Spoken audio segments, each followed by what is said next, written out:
que time você torce? Vasco, Flamengo, São Paulo? Mas você torce para algum time capixaba? Você conhece algum time capixaba? Pois é com esse objetivo que o videomaker dessa semana traz o documentário Futebol Capixaba, o Resgate, produzido por Marcelo do Vale, o Matheus Gonçalves Tebaldi e o Vitor Reis da Silva. O documentário tem imagens marcantes e depoimentos dos principais personagens dessa história. Se você acha que o nosso futebol não existe, prepare-se para mudar de ideia.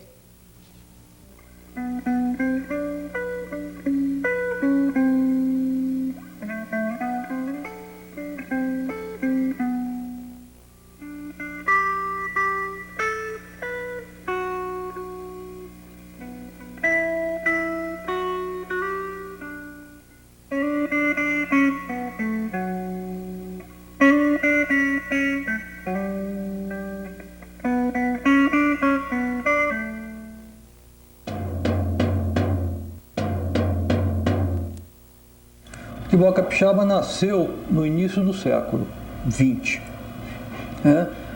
Eram peladinhas de rua. Os primeiros clubes se organizaram em reuniões de amigos. Os primeiros patrimônios foram comprados em cota de dinheiro. Quer dizer, os clubes surgiram com amor ao futebol. O Rio Branco, por exemplo, se chamava Juventude e Vigor. Depois alguém deve ter imaginado que isso parece marca de leite, e mudou o nome do clube, e assim foram surgindo. Alguns ficaram pelo caminho, mas outros conseguiram crescer. Sempre foi uma coisa que teve muito a ver com o ideal, com o idealismo, com vontade de fazer a coisa.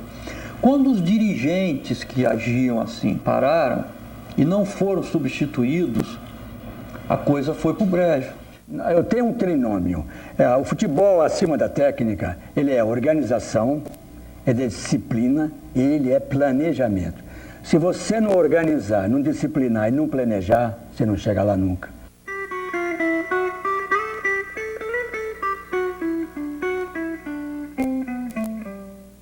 Temos 45 campeonatos conquistados.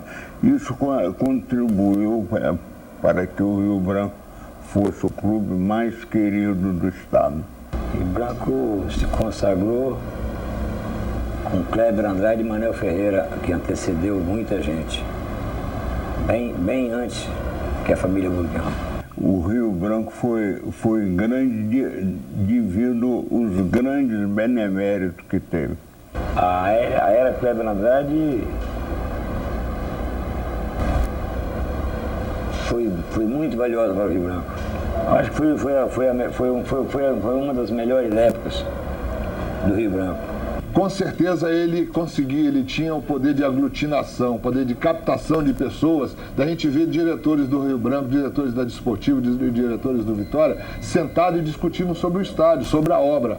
Uns dias antes dele falecer, ele me disse: Manuel, se eu não construir aquele estádio, eu pego um revólver e me suicido.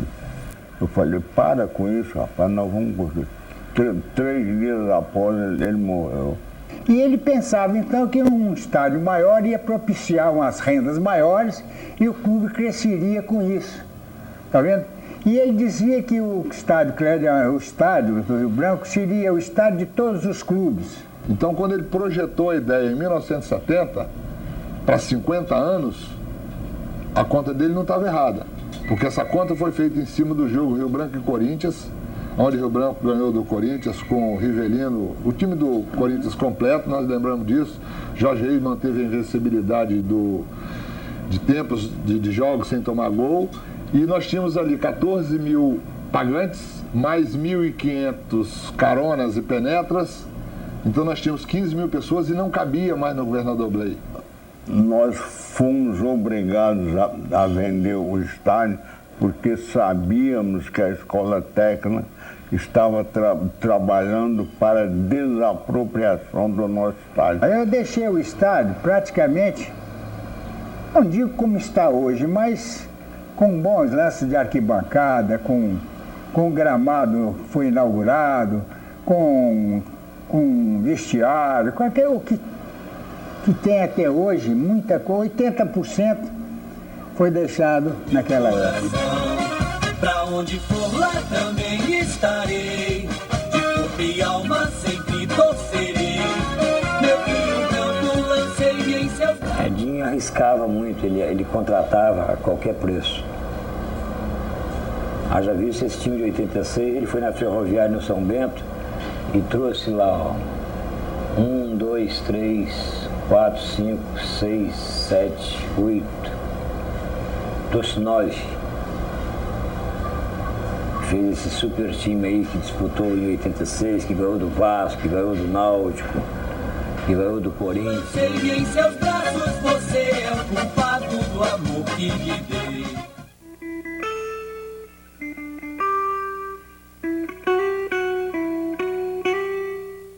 Bom, naquela época a Desportiva ainda estava se consolidando como um clube esportivo, né?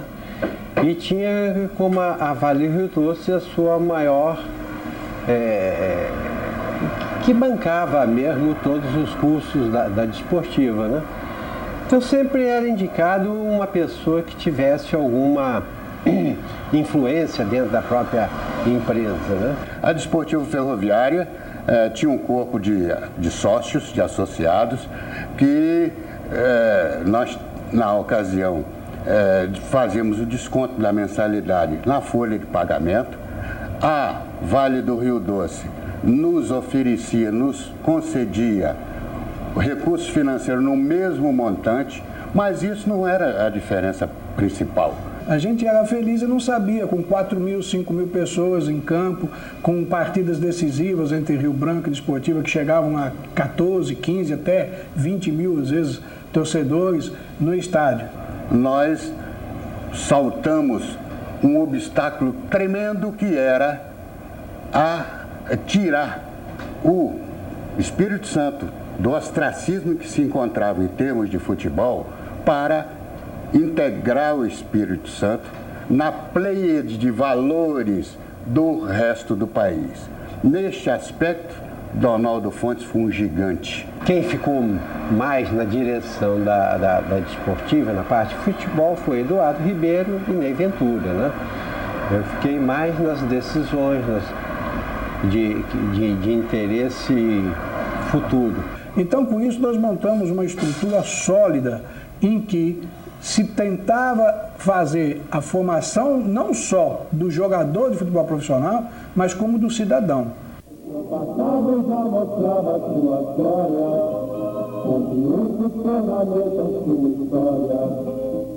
O marco principal foi o ingresso da Desportiva Ferroviária representando o Estado do Espírito Santo no campeonato nacional da época. Para isso, nós tivemos que trabalhar muito, lutar muito, frente a forças de interesse político até. Antes de começar o campeonato nacional, nós providenciamos todas as obras que havíamos prometido, né? A construção do tobogã, a cobertura da arquibancada, né? A reforma dos vestiários e os túneis de acesso, né, dos vestiários ao campo, né? Nós nos propusemos, na ocasião, a mostrar que tínhamos capacidade de organização, capacidade competitiva e capacidade técnica no sentido de nos igualarmos aos melhores clubes do Brasil. Na época, nós formávamos jogadores e vendíamos ele depois que ele aparecia no time de profissionais da Desportiva.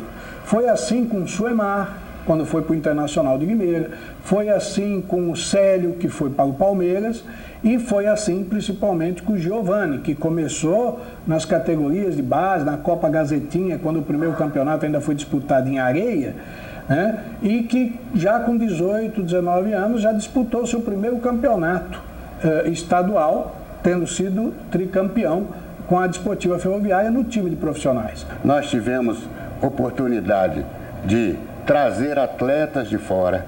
Nós tivemos com esses atletas de fora, como por exemplo o Fio Maravilha, que na ocasião era conhecido nacionalmente, e nós trouxemos esses profissionais como exemplo para os profissionais locais.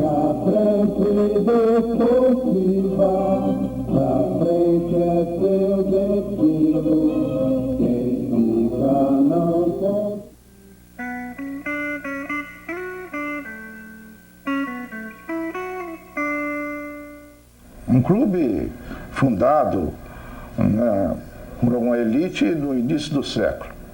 Né? Isso tem uma história desde a sua fundação, né? Isso tem que somar isso tudo. Mas ele realmente, Vitória Futebol Clube é um nome forte. O que nós fizemos foi dar uma organização no clube. A única coisa que eu fiz foi isso. Vitória, lá nós fizemos, lá na época, botamos um contador dentro do clube, que ninguém tinha. Chamamos um técnico preparador físico que era da minha inteira confiança, que foi o Paulo Pimenta, né? A gente conseguiu vencer, não na sua totalidade, né? Porque você tem surpresas em custos e etc., inflação, mas de qualquer maneira você entregou ao Vitória um lugar ao sol e ele está muito amparado com isso. As pessoas que passaram pelo clube lá são pessoas assim de bom nível, como o Salvador Costa, o Nelson Prete, o Henrique Prete, o Osveraldo Salgado e tantos outros ali, entendeu? Aqueles mais antigos também. Então eu acho que isso tudo dá uma certa credibilidade ao clube, entendeu? Vitória, vitória, vitória, clube de minha devoção, águia azul sobrevoa, meu sonho. Sem aquele estádio, eu não sei realmente o que seria do Vitória. Claro que ele continuaria existindo e etc., mas com muito mais sacrifício. E eu consegui, na época, 50 sócios amigos meus, médicos e mais ligados, mais médicos, que me davam a importância, naquela época dava de 50, eu não sei, vamos dizer 50 cruzeiros na época, não recordo bem como é. E dali que a gente podia pagar alguns jogadores. Eu gastei bastante dinheiro no Vitória, mas o Vitória não me deve nada, absolutamente nada. Eu fiz porque eu quis, fiz com prazer, com amor ao clube, etc. E se não fosse a idade, eu faria isso de novo. O que eu talvez possa ter deixado lá foi um título de campeão em 72. Depois as obras, né, do estádio, nós remodelamos o estádio na época, estava já bastante depredado, aquela coisa lá, as cadeiras. Quando falei, a piscina, acabamos a sede social, fizemos a cancha de futebol de salão e basquete, né? E eu acho que foi isso que nós pudemos deixar lá. A Vitória sofreu muito para chegar lá. Ele sofreu muito. Sofreu por quê? Sofreu com a competição dos outros clubes. Ele sofreu muito. Mas mostrou a sua garra, a sua força, a sua união e fez a coisa no momento certo. Suas flores no céu elas moram e você me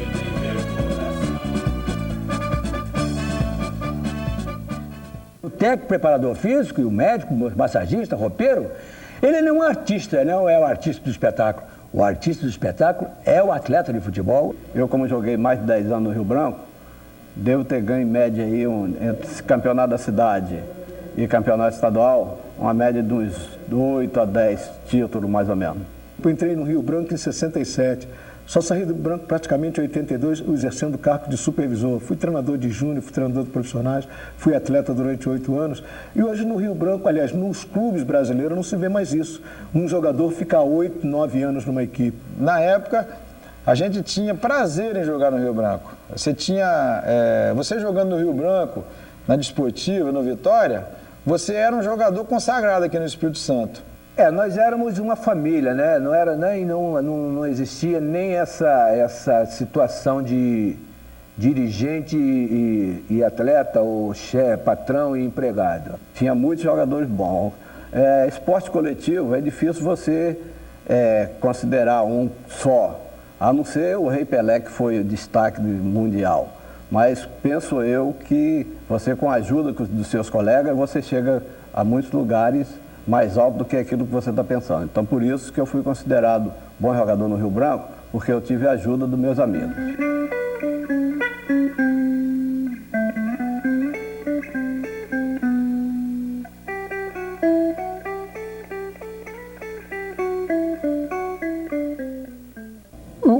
jogadores do Rio Branco não tinham interesse nenhum de jogar na Desportiva. Não é porque ganhava melhor no Rio Branco, porque ia ganhar menos na Desportiva, assim, é porque tinha amor pelo clube. Então, ele não interessava jogar na Desportiva. E a Desportiva, não interessava jogar no Rio Branco, sair da Desportiva para o Rio Branco, Vitória. Existia aquele amor pelo clube. Sou muito grato à Desportiva por tudo que ela me proporcionou e por tudo que ela deixou eu mostrar para o público e para as pessoas aquilo que, na verdade, que eu gostava de fazer, que era o futebol. O que a Desportiva tinha, era poucos clubes no Brasil tinha, que era condições de dar para os jogadores.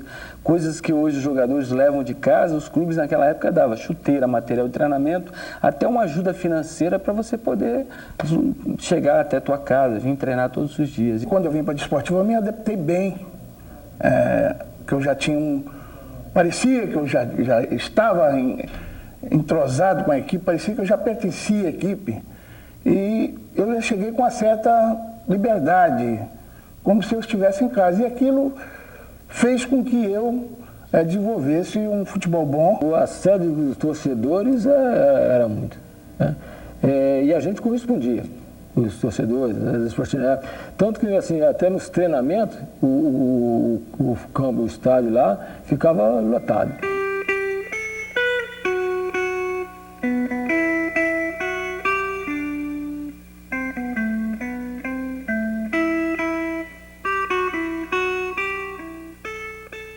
Eu tive a oportunidade na época, então treinador Beto Preste, que dava oportunidade a jogadores mais jovens. Eu fiquei 8 meses só treinando, para se adaptar ao futebol profissional, trabalhando a parte física e a parte técnica. E a oportunidade que ele me deu de jogar foi contra um clássico, já contra a Desportiva. E nós ganhamos o jogo, e num jogo eu fui um de destaque da equipe. Naquela época do Vitória, vamos dizer assim, não existia briga por posição, não. O cara estava ali porque jogava mesmo. E ele também reconhecia, se não tivesse bem, saía. Era uma turma muito unida, entendeu? Muito unida mesmo, a turma do Vitória. Outro dia eu estava conversando até com o Gessi sobre isso. Era uma família, uma irmandade, né? O bacana daquela época era isso, era a amizade que existia entre os jogadores, a união. A Vitória faz muito da camisa. Na Vitória, em 72, campeão, dirigido por Paulo Pimenta, que foi um time que ele armou, quase Vitória campeão invicto, é um time, só tinha guerreiro. Eu tenho uma família que praticamente está dentro do Vitória. Eu tenho meu tio, e vocês fizeram já até uma entrevista com ele, que jogou da década de 49 a 54. Depois veio eu, né? Aí veio depois o meu primo, jogamos juntos, que é o filho do tio Gessi.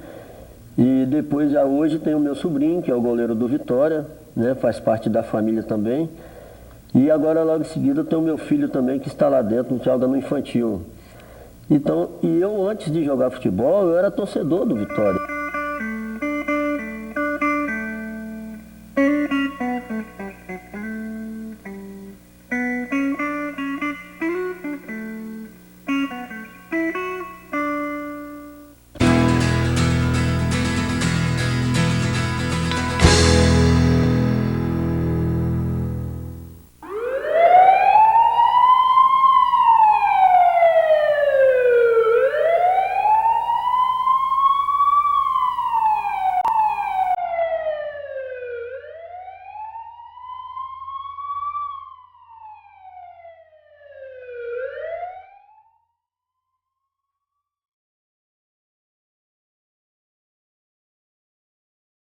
Os homens amam a guerra, por isso se armam festivos em couro e cores para o dúbio esporte da morte. Amam e não disfarçam. Foi assim na Crimeia e Troia, na Eritreia e Angola, na Mongólia e Argélia, no Saara e agora. Os homens amam a guerra, portanto, não há perigo de paz.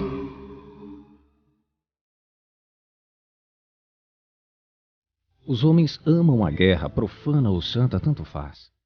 A guerra não é um entreato, é parte do espetáculo e não é tragédia apenas.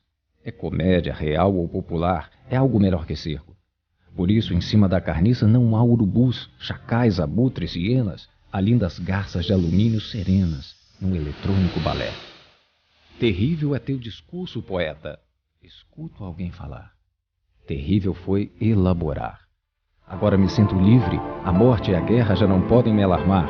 Como Édipo perplexo decifreia em minhas vísceras antes que a dúbia esfinge pudesse me devorar. Acabará a espécie humana sobre a terra?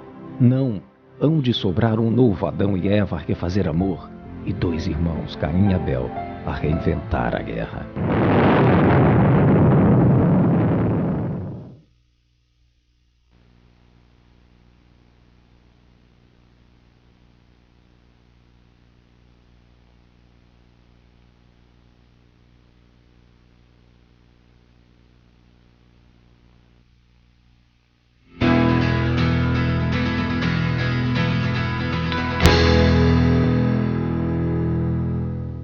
Eu lembro do Rio Branco com Pereira, Dirmã, Adilson, Edilson e Paulo Afonso, João Francisco, Wilson Pereira e Gato, Zezé, Silva e Neguinho. Nesse time veio depois Baiano, veio Eli e outros grandes jogadores espetaculares. A Desportiva com Adjalma, depois George, teve Edalmo, Simonassi, Almeida Alcione, Arli, Wilson Arinos, Maurélio Silvinho, Bezerra e Cunha.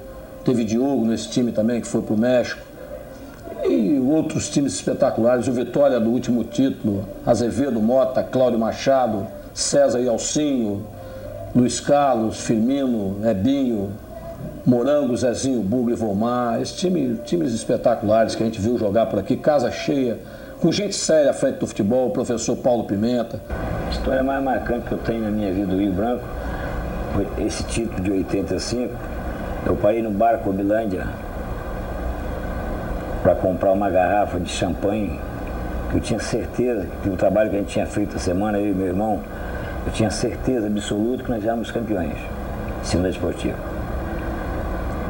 Não sei por que e como. Eu vim parando de Vila Velha, todo bar eu parava, não tinha. Quando chegou ali naquele bar da Cobilândia, eu parei e perguntei: você tem uma champanhe, moço? Ele falou: eu tenho, sim, é para comemorar o título do Rio Branco. Aquilo até hoje me... Qualquer jogo, qualquer partida que estivesse disputando 2 pontos, ou que mesmo que estivesse disputando a classificação, cedinho estava no convento. A minha saúde e meu vigor está no amor, acho, pelo Rio Branco. Enquanto existir Rio Branco, acho que eu vou ser...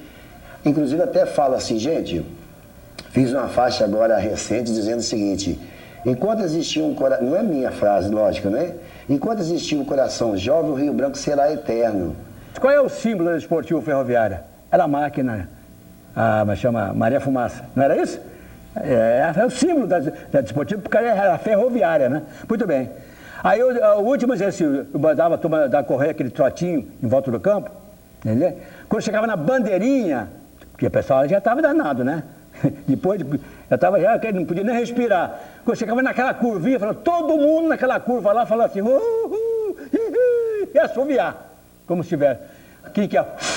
Aí a turma vinha atrás e falava, você está ruim, Edmar, não te assoviando. Era gostoso, a gente trabalhava com prazer, né? O estádio cheio. Pô, no dia seguinte, a gente olhava o estádio assim, meio sujeirada danada, aquela lixarada danada, eita. Aí, né? Mas a gente tinha uma pessoa para trabalhar, limpar tudo direitinho, a gente... Era aquele prazer, mas a gente tinha satisfação, porque o time ganhava, né? Era difícil para o time perder. E a minha faculdade na época era à noite. Aí eu corria com a prova, você não vai responder as perguntas nossas? Não sei não. Só para assistir o jogo, meu. Já tinha um colega meu esperando lá fora, a gente se mandava para o estádio. E tá aqui, a primeira chuteira que o Giovanni jogou lá fora, no campeonato Lotus, campeonato italiano, ele trouxe essa chuteira e me deu. Ele viu a chuteira e disse, seu Ademar, enquanto, ele não falou Ademar, conheceu Ademar, enquanto estiver com sua chuteira guardada, eu sei que ela vai ter vida eterna. Nós fizemos um jogo em 92, no estádio do Remo, que nem os grandes clubes do Brasil ganhavam lá naquela época, do Remo. Nós fizemos um jogo lá que nós entramos vaiados no estádio. A torcida bombardeando a gente. Para chegar no estádio era batendo no ônibus, querendo quebrar ônibus. A imprensa malhando a gente. Timinho. Quando nós entramos foi aquela torcida, vaianda, todo mundo malhando. Timinho. Nós ganhamos o jogo, 4-3. Uma das grandes atuações. Mauro Soares e Marcelo fizeram os 2 gols. Acabou o jogo, a torcida levantou e aplaudiu a disputa. Marcelo Brito, olha o toque pelo meio. Mauro Soares botou na frente, chegou Luiz Carlos, ela vai entrar. Gol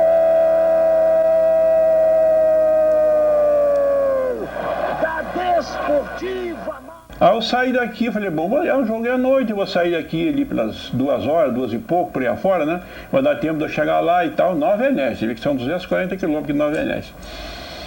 Aí eu saí daqui mais ou menos 12 e pouco, devagarzinho e tal. Quando eu cheguei em Nova Venécia, rapaz, o campo é lá no alto, né? Eu falei, vou dar uma olhada lá em cima, é 5 e pouco minutos, vou dar uma olhada para ver como é que tá as coisas lá, direitinho e tal. Quando eu cheguei lá, rapaz, o jogo tinha sido à tarde. Eu lembro de um caso que ficou bem marcado, que quando eu cheguei lá no Vitória, me falaram assim, olha, o Luiz Carlos é um criador de casa. Esse que é o atual técnico do time, né? Na hora de renovar o contrato, você vai ter problema com ele. Eu falei, tá bom. Aí, no dia de renovar o contrato, eu chamei ele lá na diretoria. Ele chegou lá, você cadê o contrato? Pegou, assinou o contrato em branco. Assinou em branco. O que veio provar a confiança que eles tinham em mim, né? Em 78 nós fomos campeões no torneio em Goiás e em 79 nós fomos à Coreia do Sul, onde nós conseguimos lá, numa disputa com 12 equipes, sagrarmos campeões também lá, praticamente ganhando quase todos os jogos.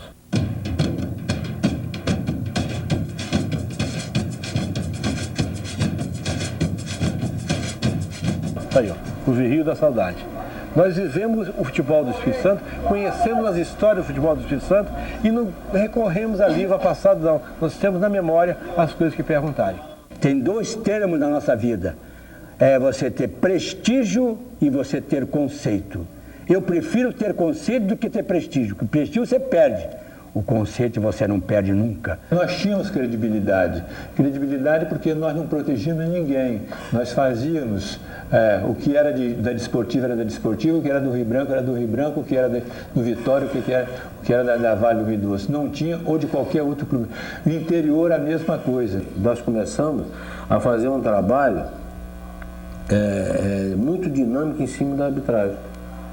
Já no segundo ano, quando eu iniciei o segundo mandato, tinham, parece, 2 ou 3 árbitros antigos e não tinha mais, só árbitros novos. Olha, o que existia na época, a maior dificuldade para os árbitros, porque quem escolhia os árbitros eram os dirigentes. Reuniam-se na federação e escolhiam os árbitros. Hoje em dia não, hoje em dia não existe mais isso. O árbitro é intocável, existe um presidente de comissão de arbitragem que escala os árbitros e acabou. Pressão sempre existiu e sempre vai haver. Mesmo com toda essa regalia que o árbitro tem hoje em dia, de apenas o presidente da arbitragem escolher, não existe direito de veto, pressão continua existindo e sempre vai haver. O dirigente sempre quer ganhar de uma maneira mais fácil. E depois que eu entrei, acabou o ingresso fácil, acabou a invasão de renda. Você tem uma noção, no meu primeiro ano, eu recolhi 2.000 carteiras que eram dadas a pessoas amigas do presidente. Como que eu conseguia dinheiro para os clubes? Eu conseguia dinheiro pelo seguinte, porque os clubes que estavam no Nacional, tivemos rendas excelentes. Então 5% era da federação e 5% da CBD. Eu consegui com Heleno Nunes que 5% da CBD ficasse na própria federação para auxiliar as viagens, auxiliar as despesas dos clubes que estavam no Nacional. E o que sobrava, eu ajudava os outros clubes, inclusive clubes amadores. O presidente, para fazer alguma coisa, ele teve que criar. Eu era amigo pessoal de João Avelange, eu conseguia muita coisa através de João Avelange. A diretoria que eu formei na federação, com mais o alto nível dos dirigentes, nós chegamos a ter o futebol numa época que foi a melhor época do futebol do Espírito Santo. O futebol capixaba pegou fogo em 85, 86, 87, né? Foi quando o Guarapari veio a ser campeão, quebrando a hegemonia da capital.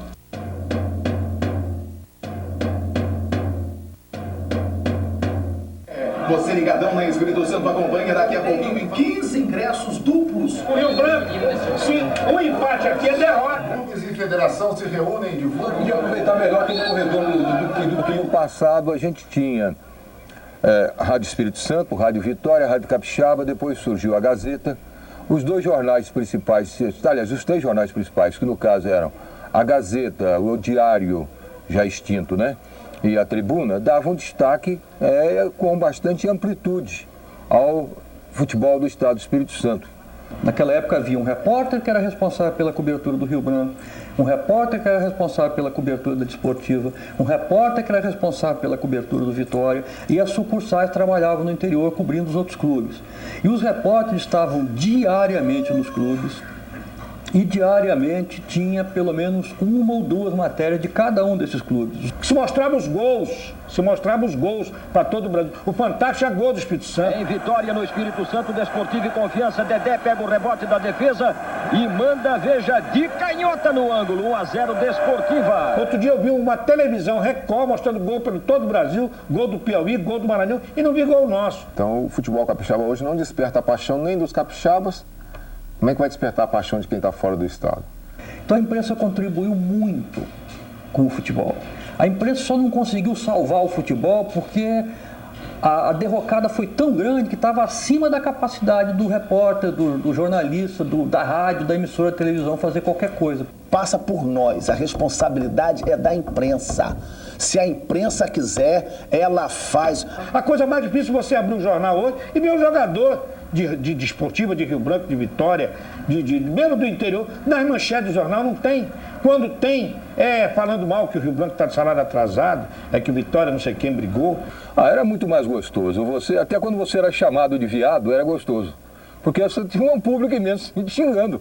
Hoje, para uma meia dúzia de gato pingado, você consegue identificar quem xingou. O torcedor reconhece o nosso trabalho, o trabalho da Rádio Espírito Santo, que é um trabalho, pelo menos na Grande Vitória, um trabalho único, né? Nós temos a concorrência da Gazeta, mas não é a concorrência que a gente gostaria de ter. A gente gostaria de ter uma concorrência acirrada mesmo, para que a gente possa melhorar também o nosso trabalho aqui.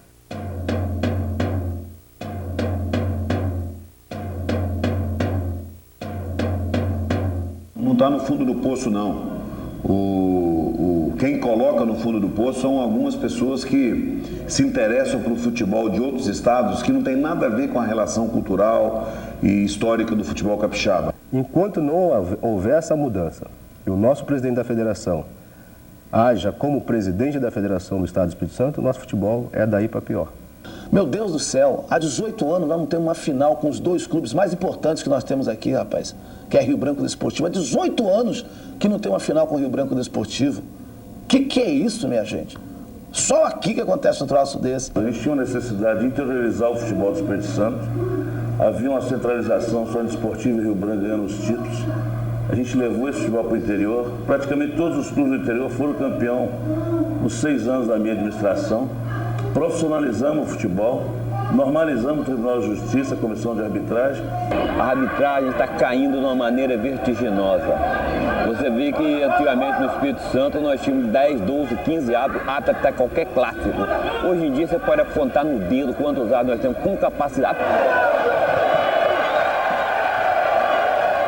E você apita o jogo aqui hoje, a semana que vem você está apitando de novo, na outra semana você está apitando de novo.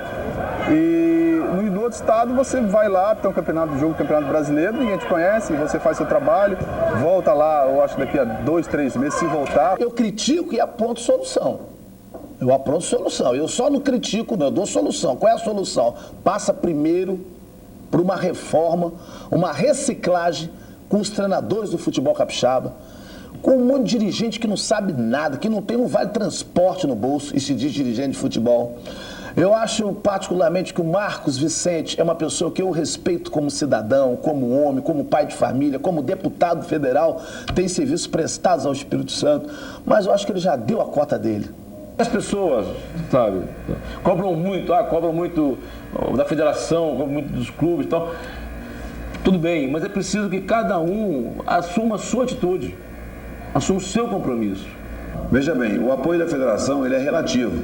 A federação, pela lei, ela tem que regular e aplicar as normas do futebol. ela não tem que construir estádio, ela não tem que construir nada, ela tem apenas que gerenciar a organização do futebol e fazer a bola rolar. O Marco Vicente faz parte de uma estrutura do futebol, que é uma estrutura dirigida pela CBF, que é uma estrutura totalmente viciada, que é uma estrutura de manipulação de futebol, que é uma estrutura de manutenção do poder, de utilização do futebol em benefício próprio, e Marcos Vicente é parte dessa estrutura. O que eu acho, assim, a gente não pode, o que a gente tem que fazer é botar a política a serviço do futebol, não botar o futebol a serviço da política. Essa que é a chave. Eu acho que a partir do momento que você bota a política a favor do futebol, eu não vejo problema nenhum. Eu não vejo ninguém elogiando, não. Eu só vejo gente dizer que foi candidato porque queria ser deputado, foi candidato porque, sei lá, eu não sei o que é de verdade, eu não sei se ele está lá com boas intenções ou se não, nunca conversei com ele a esse respeito. Agora é um cara que predispôs a ser candidato. E se os clubes que põem tira, como me colocou 3 vezes e me tirou, e botou vários, vai botar outros, né, na presidência. E o erro não é só do presidente, não. Os clubes estão todo mundo junto. É um balaio de gato só. Da mesma forma que eles discutem o interesse dos clubes, nós discutimos o interesse da aplicação das regras do jogo, da aplicação das regras legais, que o Estatuto do Torcedor me obriga a aplicar, que as normas orgânicas de futebol brasileiro me obriga, que o Estatuto da CBF me obriga, que o Estatuto da Federação me obriga a aplicar. Independente disso, bater de frente ou não, nós temos que cumprir. Os clubes não se mobilizam porque tem medo de represália. E o presidente da federação, se quiser, tem realmente represália com os clubes. Entendeu? Então, o Vitória tem medo, a Desportiva tem medo, o Rio Branco, coitado, que é o mais corajoso de todos. Mas todos eles têm medo de represália. E ele é capaz de fazer represália. Quem sabe a federação tinha que ajudar um pouco mais, não ajudou. Né? Quem sabe a federação tinha que brigar um pouco mais, não brigou. Mas quem sabe o clube também tinha que contratar mais um jogador e não contratou. Quem sabe o jogador também, ao invés de se esforçar, mas não se esforçou. Então acho que a culpa foi de todos nós. E a federação especificamente qual foi a culpa dela, eu não sei. Mas com certeza posso garantir que teve culpa. O que existe é um resultado dentro do campo, a nível de competições nacionais, que está, digamos assim, atrapalhando o futebol do Espírito Santo. Eu acho que nós precisamos urgentemente voltar a disputar o Campeonato Brasileiro da Série B. Nós tínhamos 2 representantes, nós éramos felizes e não sabíamos, né? Hoje a lei não permite mais você fazer o upgrade, você fazer a influência política para passar da Série C para B sem ser como hoje o concurso público. O concurso público é obrigatório. Para você entrar no serviço público, você tem que passar pelo concurso. Então, para você entrar na Série B, você tem que passar pela Série C. Para você entrar na Série A, você tem que passar pela Série C, pela Série B e chegar à Série A. Não há mais como ninguém apadrinhar ninguém. O futebol capixaba e o brasileiro estão vivendo de dirigente sem condicionamento para ser. São cartolas que não sabem nada. São cartolas que não têm conhecimento nenhum, nem de administração, principalmente de futebol. São torcedores com carimbo de presidente e diretores.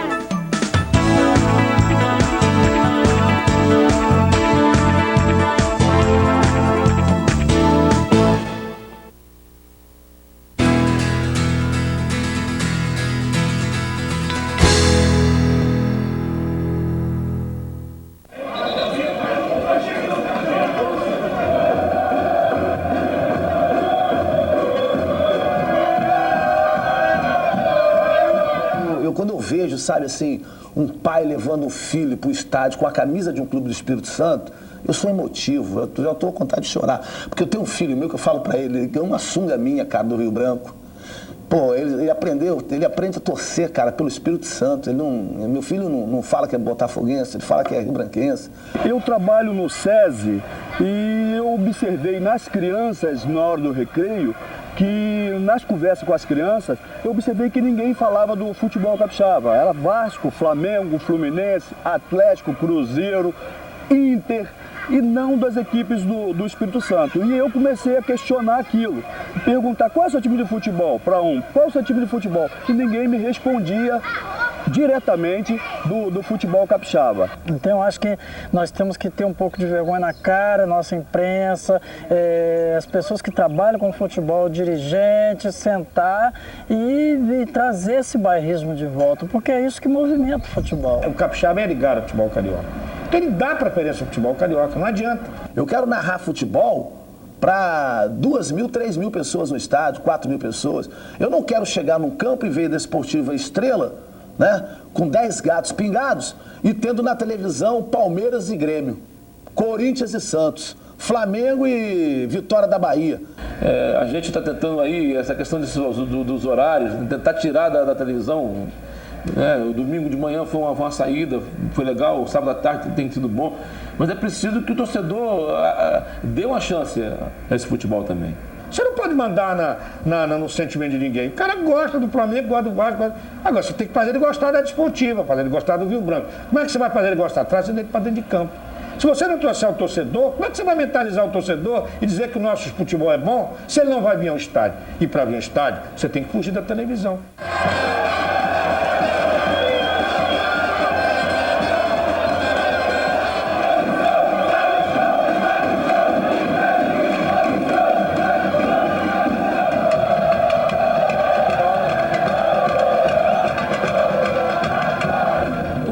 Para mim representa tudo, a paixão para mim, a paixão mesmo na vitória ou na derrota, aquelas paixões que você não esquece e que você não consegue abandonar. Aí eu não admito que ninguém fala contra Rio Branco dentro da minha casa, né? E assim eu vou vivendo, torcendo para Rio Branco, que a minha alegria mais é ver Rio Branco jogar. Nós revolucionamos o futebol capixaba com aquelas gozações, com aquelas brincadeiras de fazemos boneco da Desportiva com o boneco do Rio Branco trepado no meio, agarrado por trás. Bandeiras que tomava da torcida para queimar, eles tomavam a nossa para queimar também. Muito papel, muito talco, muito foguetório. De repente fazia com que a gente criasse uma expectativa em cima dos jogos do Campeonato Capixaba. A rivalidade era muita.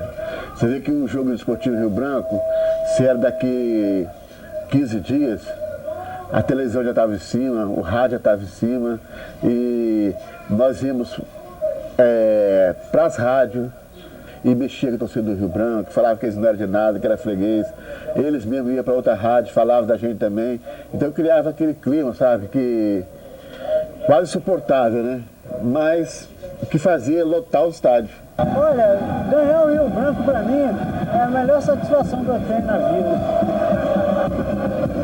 Porque eles são muito bobos, bicho. Já vem de família, você nasce já habituado a ouvir aquele... Vai ouvindo Desportiva, vem, frequenta o estádio quando criança e aí vai crescendo a paixão.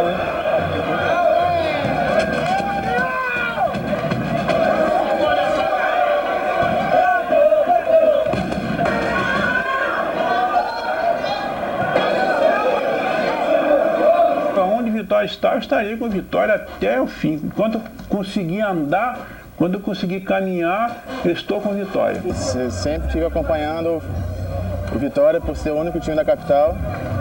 Aí já desde moleque já acompanho sempre o Vitória. Quem ama verdadeiramente o seu time, cara, não vai ser a ausência de títulos ou as más fases que vai afastar. Pelo contrário, acho que no momento de dificuldade, a gente teve na segunda divisão tem alguns anos aí, e a gente percebeu que a torcida ficou mais unida e mais forte na época. Então, não é dificuldade que espanta o torcedor, não. Pelo contrário, acho que o cara que realmente ama o clube, no momento difícil, é que ele mostra esse sentimento.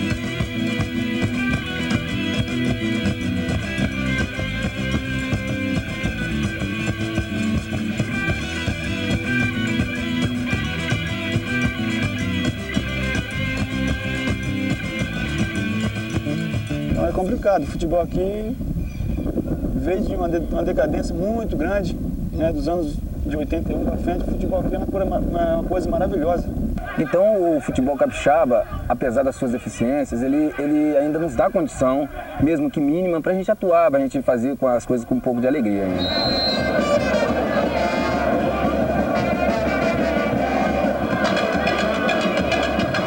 jogador de futebol ele tem que colocar na cabeça, porque o treinador, ele dá o treinamento dele, o preparador físico, mas o jogador sempre precisa de uma coisa a mais.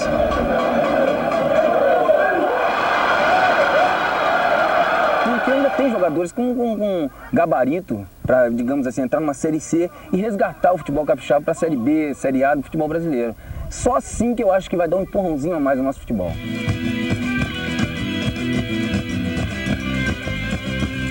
A gente precisa e muito da ajuda da imprensa, né?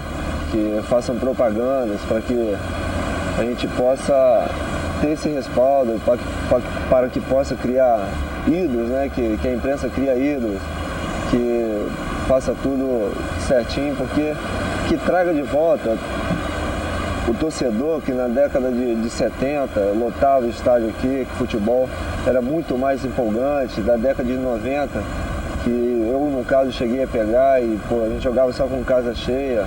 Hoje, aqui no estado, a gente mesmo, as próprias pessoas botam o futebol do estado desacreditado. Mas só quem pode tirar, desfazer disso aí somos nós mesmos.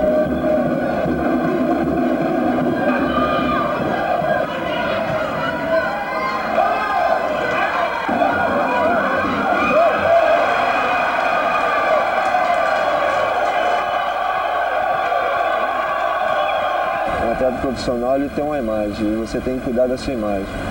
E eu sempre me cuidei, nunca fui de perder a noite, nunca fui de ficar aí de bobeira, sempre treinava para casa e sempre descansando, me recuperando. E sou um cara que dentro do estado aqui sou respeitado pelos meus colegas. E o mais importante é que você procura fazer um plantel que na hora que você precisa do plantel, na hora que você precisa daquele jogador, ele possa estar pronto para te ajudar. Não aquele jogador que às vezes quando as coisas começam a ficar difíceis, começa a querer dar corpo mole. Então acho que isso é muito importante para um jogador. Você tem que saber que você hoje, se você estiver naquele clube, você tem que defender aquela cor daquele clube.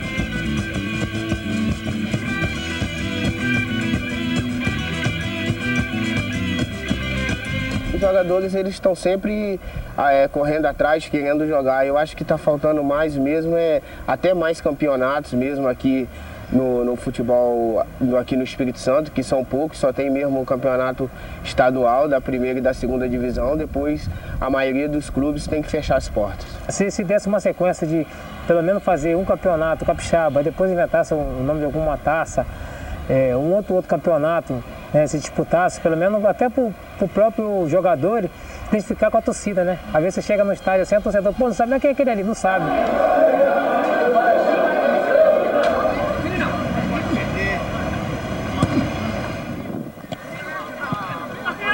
Eu acho que o futebol capixaba, o que acontece muito, tem muitos jogadores bons que vem aqui, às vezes o rapaz quando começa a estourar já logo lá para fora. O jogador, ele está mais aqui procurando mesmo esse objetivo, que é buscar uma competição fora do estado, né? Um time fora do estado para cair num grande centro e procurar se valorizar cada vez mais.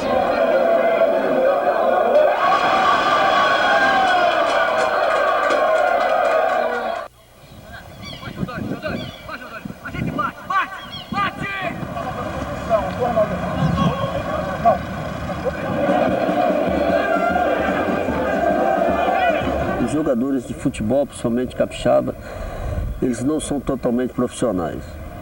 Não por culpa do jogador, porque os clubes não oferecem condições do cara estar vivendo só dentro do futebol profissional. Nós temos exemplo aí, principalmente aqui dentro do Vitória, de jogadores que têm seus empregos fora e tem um horário para vir treinar. Às vezes não pode treinar período integral. O nosso grande problema aqui é a infraestrutura. Acho que nos tempos atrás, não muito tempo atrás, o nosso futebol tinha mais respeito. Eu acho que o mais importante é que os clubes e até as grandes empresas que gerenciam os grandes clubes deveriam colocar profissionais mais competentes nas bases, ao invés de pensar somente no produto da venda imediata, fazendo desaparecer dessa forma os grandes talentos. Mas é claro que a gente precisa, cada dia que passa, se profissionalizar mais, treinar muito mais, se dedicar muito mais para que dentro de campo, quando você tiver as condições, você conseguiu fazer do futebol capixaba realmente não um exportador, mas um futebol que dê prazer em assisti-lo.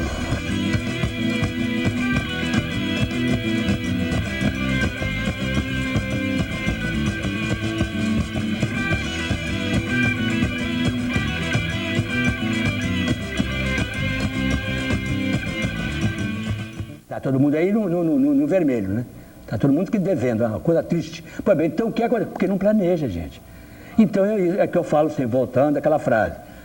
Organização, disciplina e planejamento. E eu acho que o futebol capixaba ele tem que se organizar, porque senão daqui a pouco não vai ninguém mais para estádio, aqui na Grande Vitória principalmente. E aqui, rapaz, parece que ninguém tem compromisso, sabe, com o nosso passado. Eu acho que o último grande ídolo a ser formado, além de China, além de Douglas, China no Rio Branco, Douglas no Vitória, Giovanni na Desportiva, eu acho que nós não tivemos assim, feito em casa nenhum grande ídolo, que precisava que acontecesse, porque a identificação, do verbo haver aí, a identificação da torcida com aquele jovem que surgiu nas categorias de base, ascendeu ao time principal.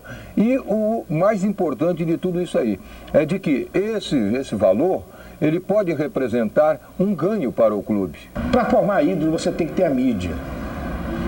Eu criei vários, Rui Monte, criei vários ídolos no futebol do Espírito Santo, que eu botava na mídia.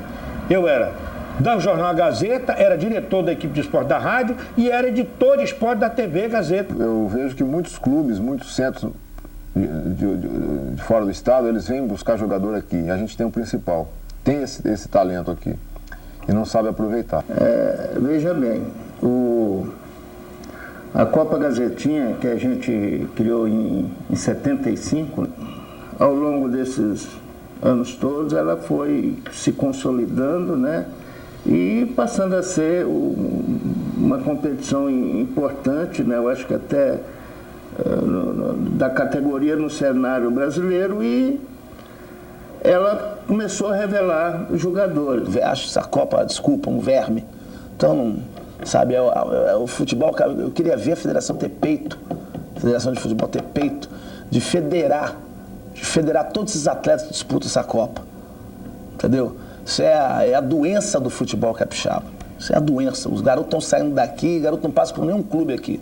Que hoje a Federação de Futebol obriga os clubes profissionais a manter paralelo o Campeonato Estadual de Juniores, a primeira divisão, a manter no segundo semestre o Campeonato Estadual de Juvenil, a participar do Campeonato Estadual de Infantil, para que possa o atleta ter uma sequência nas competições oficiais e ele ser federado. Quer dizer, na verdade, o nosso atleta sai muito jovem do Espírito Santo, essa é uma verdade.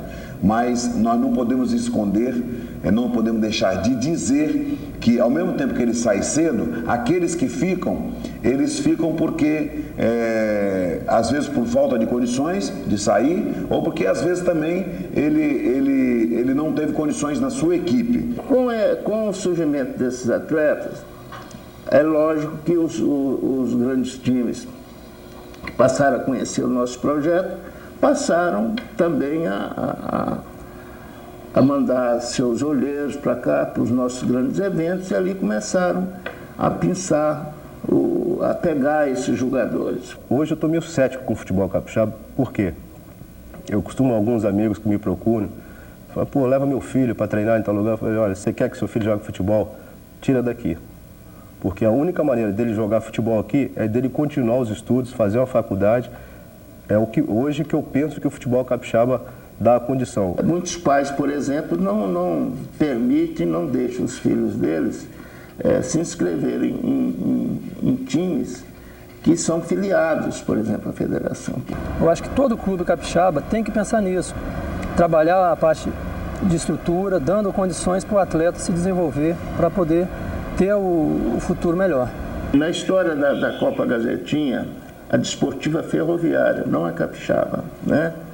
Ela era o clube, foi o clube que mais se beneficiou da Copa Gazetinha. Por quê? Porque além dela ter sido uma fundadora da Copa Gazetinha, ela participou da criação da Copa Gazetinha, ela recrutava esses meninos, mandava olheiros.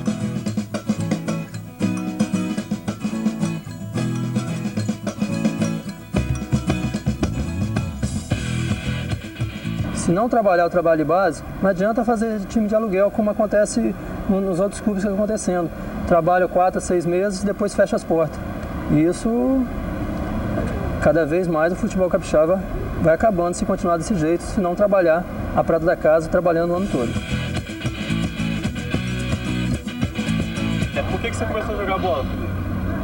Para me desenvolver mais, porque não tinha nada para me fazer nas áreas de lazer. Aí meu pai colocou para mim também desenvolver e ajudar na minha saúde mais.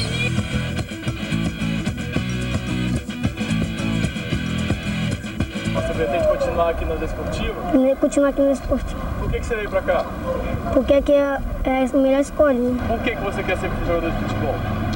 Porque dá futuro e paga bem. Mas não jogar na Desportiva, Rio Branco, jogar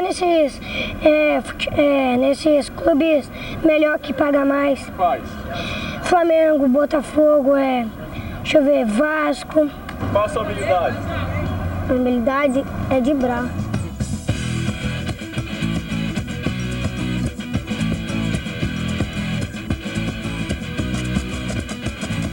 Bom, quero saber de você se você pretende continuar aqui no Desportivo ou se você pretende daqui ir para outro estado, outro time, Flamengo, Botafogo, Vasco, Fluminense. Aqui mesmo. Você pretende continuar aqui? Por quê? Porque eu acho melhor aqui. O que você faz dentro do campo que o pessoal fala que você é bom? Livro, aí. Você vai ser um dos maiores craques aqui do estado? Não sei. Por que você é considerado craque aqui no seu time? Eles que falam, não sou eu.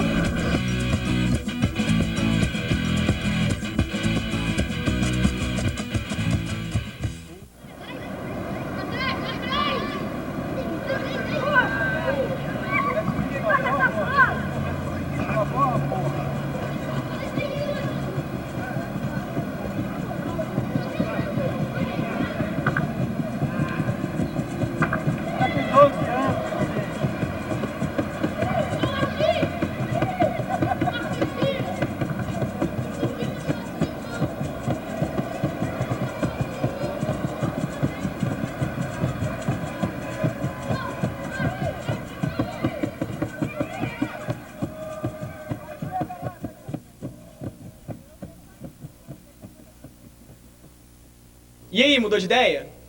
Mas se você tem alguma sugestão, alguma dúvida, é só escrever pra gente. Manda um e-mail para videomaker@faesa.br. Até a próxima!